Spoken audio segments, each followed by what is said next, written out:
working so hard. Perhaps you are incompetent and have to put in extra effort just to keep up. Perhaps you are one of those people who does not know how to delegate and has to meddle in everything. The truly powerful, on the other hand, seem never to be in a hurry or overburdened. While others work their fingers to the bone, they take their leisure. They know how to find the right people to put in the effort while they save their energy and keep their hands out of the fire. Similarly, you may believe that by taking on the dirty work yourself, involving yourself directly in unpleasant actions, you impose your power and instill fear. In fact, you make yourself look ugly and abusive of your high position. Truly powerful people keep their hands clean. Only good things surround them, and the only announcements they make are of glorious achievements. You will often find it necessary, of course, to expend energy or to effect an evil but necessary action. But you must never appear to be this action's agent. Find a cat's paw. Develop the arts of finding, using, and, in time, getting rid of these people when their cat's paw role has been fulfilled. The easiest and most effective way to use a cat's paw is often to plant information with him that he will then spread to your primary target. False or planted information is a powerful tool, especially if spread by a dupe whom no one suspects. You will find it very easy to play innocent and disguise yourself as the source. Law 27. Play on people's need to believe to create a cult-like following. Judgment. People have an overwhelming desire to believe in something. Become the focal point of such desire by offering them a cause, a new faith to follow. Keep your words vague but full of promise. Emphasize enthusiasm over rationality and clear thinking. Give your new disciples rituals to perform. Ask them to make sacrifices on your behalf. In the absence of organized religion and grand causes, your new belief system will bring you untold power. The Science of Charlatanism, or How to Create a Cult in 5 Easy Steps. In searching, as you must, for the methods that will gain you the most power for the least effort, you will find the creation of a cult-like following one of the most effective. Having a large following opens up all sorts of possibilities for deception. Not only will your followers worship you, they will defend you from your enemies and will voluntarily take on the work of enticing others to join your fledgling cult. This kind of power will lift you to another realm. You will no longer have to struggle or use subterfuge to enforce your will. You are adored and can do no wrong. You might think it's a gargantuan task to create such a following, but in fact, it is fairly simple. As humans, we have a desperate need to believe in something, anything. This makes us eminently gullible. We simply cannot endure long periods of doubt or of the emptiness that comes from a lack of something to believe in. Dangle in front of us some new cause, elixir, get-rich-quick scheme, or the latest technological trend or art movement, and we leap from the water as one to take the bait. Look at history. The chronicles of the new trends and cults that have made a mass following for themselves could fill a library. After a few centuries, a few decades, a few years, a few months, they generally look ridiculous. But at the time, they seemed so attractive, so transcendental, so divine. Always in a rush to believe in something, we will manufacture saints and faiths out of nothing. Do not let this gullibility go to waste. Make yourself the object of worship. Make people form a cult around you. The great European charlatans of the 16th and 17th centuries mastered the art of cult making. They lived, as we do now, in a time of transformation. Organized religion was on the wane.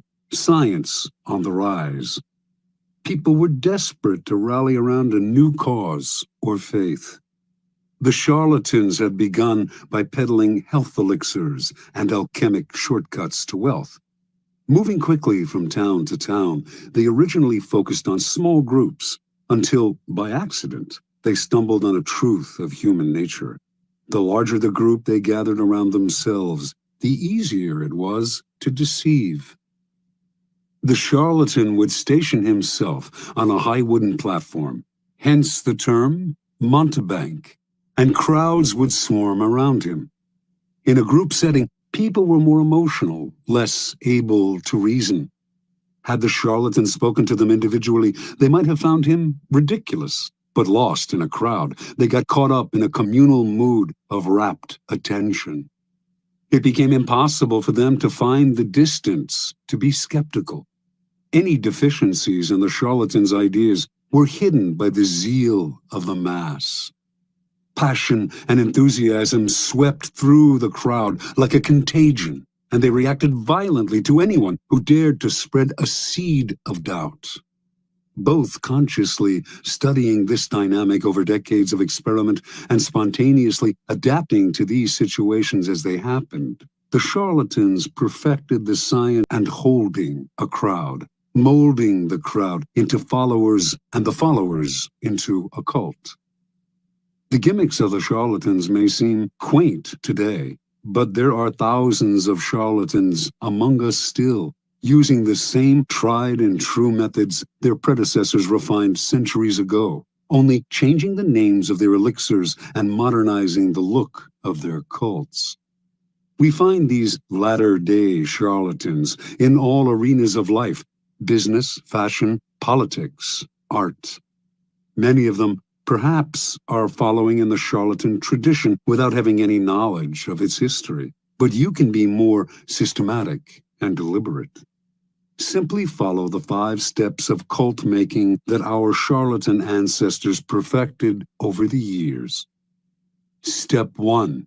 Keep it vague. Keep it simple. To create a cult, you must first attract attention.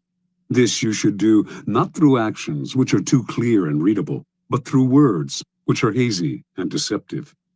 Your initial speeches, conversations, and interviews must include 2 elements. On the one hand, the promise of something great and transformative, and on the other, a total vagueness. This combination will stimulate all kinds of hazy dreams in your listeners, who will make their own connections and see what they want to see.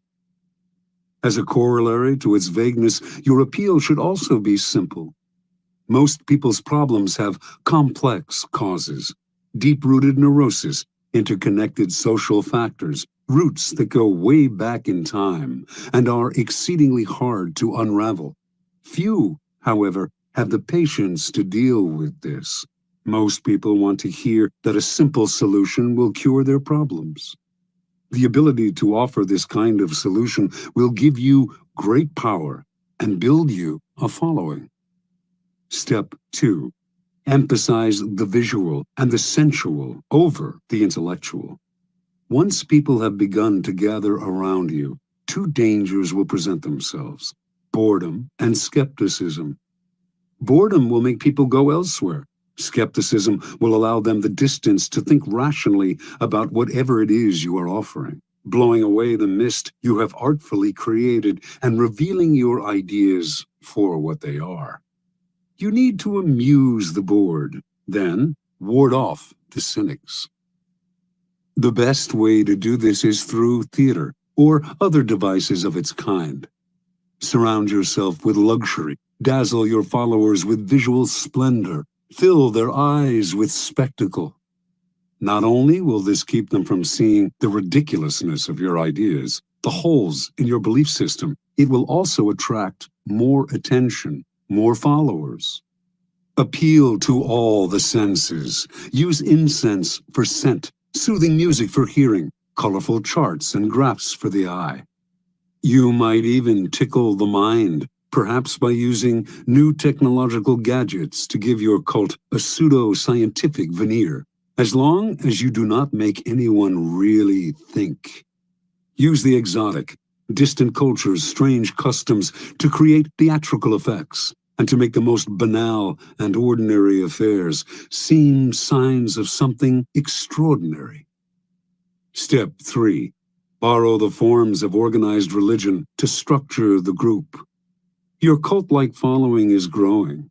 It is time to organize it. Find a way, both elevating and comforting. Organized religions have long held unquestioned authority for large numbers of people, and continue to do so in our supposedly secular age.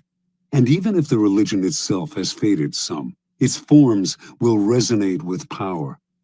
The lofty and holy associations of organized religion can be endlessly exploited. Create rituals for your followers. Organize them into a hierarchy, ranking them in grades of sanctity, and giving them names and titles that resound with religious overtones. Ask them for sacrifices that will fill your coffers and increase your power. To emphasize your gathering's quasi-religious nature, talk and act like a prophet. You are not a dictator. After all, you are a priest, a guru, a sage, a shaman, or any other word that hides your real power in the mist of religion. Step 4. Disguise your source of income. Your group has grown, and you have structured it in a church-like form. Your coffers are beginning to fill with your followers' money. You must never be seen as hungry for money and the power it brings. It is at this moment that you must disguise the source of your income. Your followers want to believe that if they follow you, all sorts of good things will fall into their lap. By surrounding yourself with luxury, you become living proof of the soundness of your belief system. Never reveal that your wealth actually comes from your followers' pockets. Instead, make it seem to come from the truth of your methods. Followers will copy your each and every move in the belief that it will bring them the same results, and their imitative enthusiasm will blind them to the charlatan nature of your wealth. Step 5. Set up an us versus them dynamic. The group is now large and thriving, a magnet attracting more and more particles. If you are not careful, though, inertia will set in, and time and boredom will demagnetize the group. To keep your followers united, you must now do what all religions and belief systems have done: create an us versus them dynamic.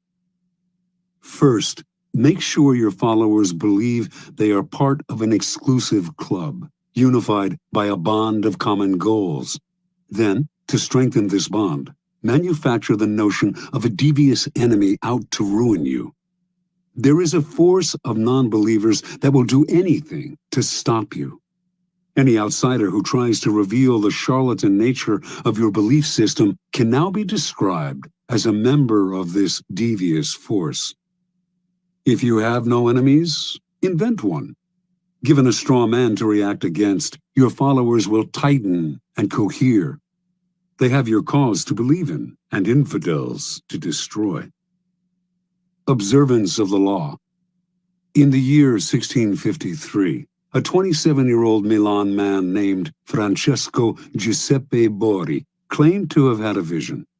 He went around town telling one and all that the Archangel Michael had appeared to him and announced that he had been chosen to be the Capitano Generale of the army of the new Pope, an army that would seize and revitalize the world. The Archangel had further revealed that Borri now had the power to see people's souls, and that he would soon discover the Philosopher's Stone, a long sought-after substance that could change base metals into gold. Friends and acquaintances who heard Borri explain the vision and who witnessed the change that had come over him were impressed, for Borri had previously devoted himself to a life of wine, women, and gambling. Now he gave all that up, plunging himself into the study of alchemy and talking only of mysticism and the occult. The transformation was so sudden and miraculous And Bori's words were so filled with enthusiasm that he began to create a following. Unfortunately, the Italian Inquisition began to notice him as well. They prosecuted anyone who delved into the occult. So he left Italy and began to wander Europe, from Austria to Holland, telling one and all that, "To those who follow me, all joy shall be granted." Wherever Bori stayed, he attracted followers. His method was simple. He spoke of his vision, which had grown more and more elaborate, and offered to look into the soul of anyone who believed him, and they were many. Seemingly in a trance, he would stare at this new follower for several minutes, then claim to have seen the person's soul, degree of enlightenment, and potential for spiritual greatness. If what he saw showed promise, he would add the person to his growing order of disciples, an honor indeed. The cult had 6 degrees, into which the disciples were assigned according to what Bori had glimpsed in their souls. With work and total devotion to the cult, they could graduate to a higher degree. Bori, whom they called His Excellency and Universal Doctor, demanded from them the strictest vows of poverty. All the goods and monies they possessed had to be turned over to him, but they did not mind handing over their property, for Bori had told them, "I shall soon bring my chemical studies to a happy conclusion by the discovery of the philosopher's stone, and by this means we shall all have as much gold as we desire." Given his growing wealth, Bori began to change his style of living. Renting the most splendid apartment in the city, into which he had temporarily settled, he would furnish it with fabulous furniture and accessories, which he had begun to collect. He would drive through the city in a coach studded with jewels, with 6 magnificent black horses at its head.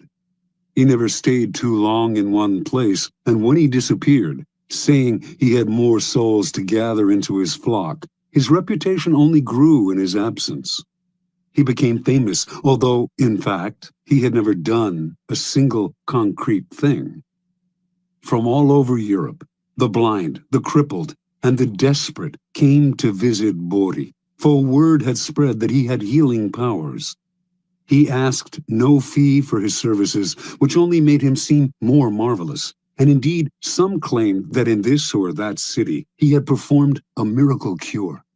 By only hinting at his accomplishments, he encouraged people's imaginations to blow them up to fantastic proportions. His wealth, for example, actually came from the vast sums he was collecting from his increasingly select group of rich disciples. Yet it was presumed that he had, in fact, perfected the philosopher's stone. The church continued to pursue him, denouncing him for heresy and witchcraft, and Bori's response to these charges was a dignified silence. This only enhanced his reputation and made his followers more passionate. Only the great are persecuted, after all. How many understood Jesus Christ in his own time? Bori did not have to say a word. His followers now called the Pope the Antichrist. And so Bori's power grew and grew, until one day he left the city of Amsterdam, where he had settled for a while, absconding with huge sums of borrowed money and diamonds that had been entrusted to him. He claimed to be able to remove the flaws from diamonds through the power of his gifted mind. Now he was on the run. The Inquisition eventually caught up with him, and for the last 20 years of his life, he was imprisoned in Rome. But so great was the belief in his occult powers that to his dying day, he was visited by wealthy believers, including Queen Christina of Sweden. Supplying him with money and materials, these visitors allowed him to continue his search for the elusive philosopher's stone. Interpretation. Before he formed his cult, Bori seems to have stumbled on a critical discovery. Tiring of his life of debauchery, he had decided to give it up and to devote himself to the occult, a genuine interest of his.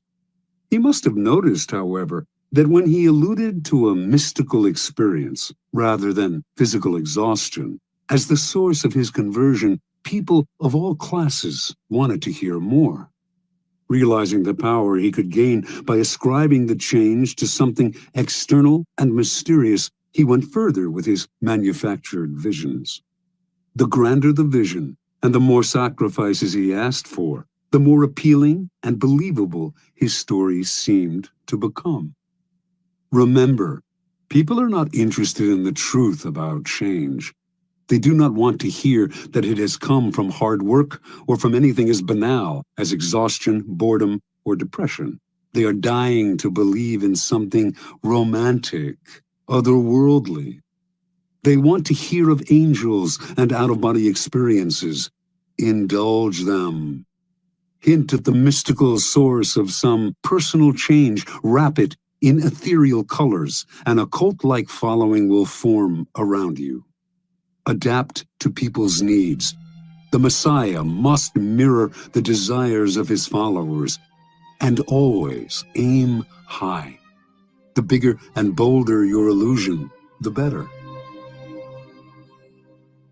Law 28. Enter action with boldness. Judgment. If you are unsure of a course of action, do not attempt it. Your doubts and hesitations will infect your execution. Timidity is dangerous. Better to enter with boldness. Any mistakes you commit through audacity are easily corrected with more audacity. Everyone admires the bold. No one honors the timid.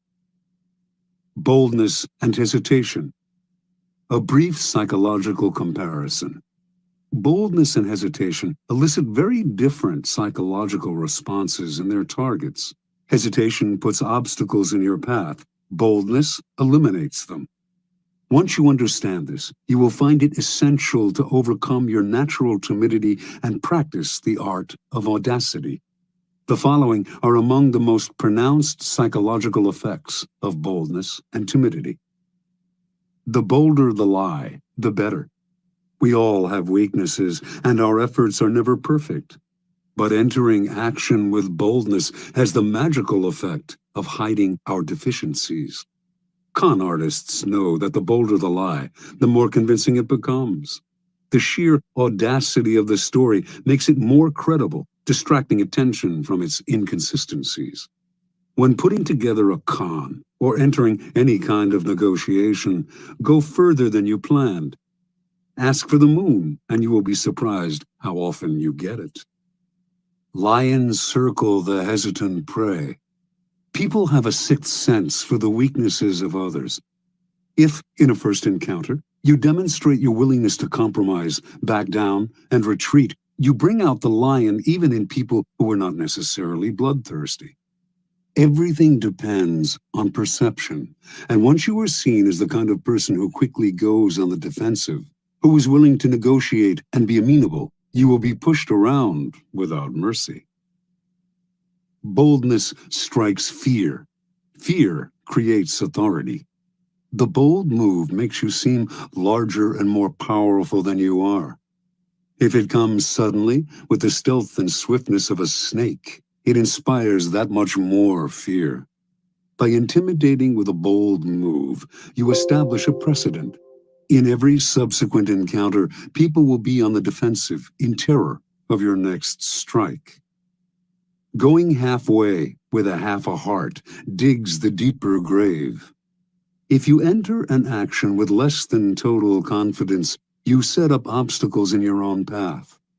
When a problem arises, you will grow confused, seeing options where there are none, and inadvertently creating more problems still.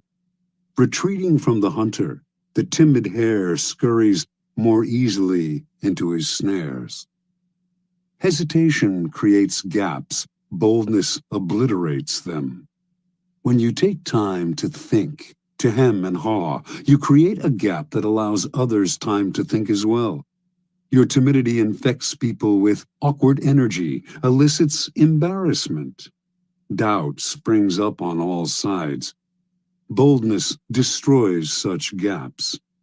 The swiftness of the move and the energy of the action leave others no space to doubt and worry. In seduction, hesitation is fatal. It makes your victim conscious of your intentions. The bold move crowns seduction with triumph. It leaves no time for reflection. Audacity separates you from the herd. Boldness gives you presence and makes you seem larger than life. The timid fade into the wallpaper. The bold draw attention, and what draws attention draws power.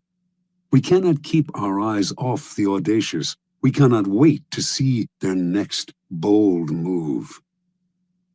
Observance of the law. In 1514, the 22-year-old Pietro Aretino was working as a lowly assistant scullion to a wealthy Roman family. He had ambitions of greatness as a writer, to inflame the world with his name. But how could a mere lackey hope to realize such dreams? That year, Pope Leo X received from the King of Portugal an embassy that included many gifts. Most prominent among them, a great elephant, the first in Rome since imperial times. The pontiff adored this elephant and showered it with attention and gifts. But despite his love and care, the elephant, which was called Anno, became deathly ill. The Pope summoned doctors who administered a 500-pound purgative to the elephant, but all to no avail. The animal died, and the Pope went into mourning. To console himself, he summoned the great painter Raphael and ordered him to create a life-sized painting of Anno above the animal's tomb, bearing the inscription, "What nature took away, Raphael has with his art restored." Over the next few days, a pamphlet circulated throughout Rome that caused great merriment and laughter. Entitled, "The Last Will and Testament of the Elephant Anno," it read in part, "To my heir, the Cardinal Santa Croce, I give my knees, so that he can imitate my genuflections.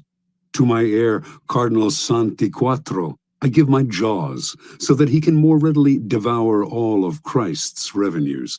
To my heir, Cardinal Medici, I give my ears, so that he can hear everyone's doings. To Cardinal Grassi, who had a reputation for lechery, the elephant bequeathed the appropriate, oversized part of his own anatomy." On and on, the anonymous pamphlet went, sparing none of the great in Rome, not even the Pope. With each one, it took aim at their best-known weakness. The pamphlet ended with verse, "See to it that Aretino is your friend, for he is a bad enemy to have.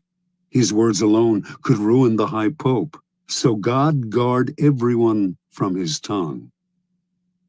Interpretation. With one short pamphlet, Aretino, son of a poor shoemaker and a servant himself, hurled himself to fame. Everyone in Rome rushed to find out who this daring young man was. Even the Pope, amused by his audacity, sought him out and ended up giving him a job in the papal service. Over the years, he came to be known as the Scourge of Princes, and his biting tongue earned him the respect and fear of the great, from the King of France to the Habsburg Emperor. The Aretino strategy is simple. When you are as small and obscure as David was, you must find a Goliath to attack. The larger the target, the more attention you gain. The bolder the attack, the more you stand out from the crowd, and the more admiration you earn. Society is full of those who think daring thoughts, but lack the guts to print and publish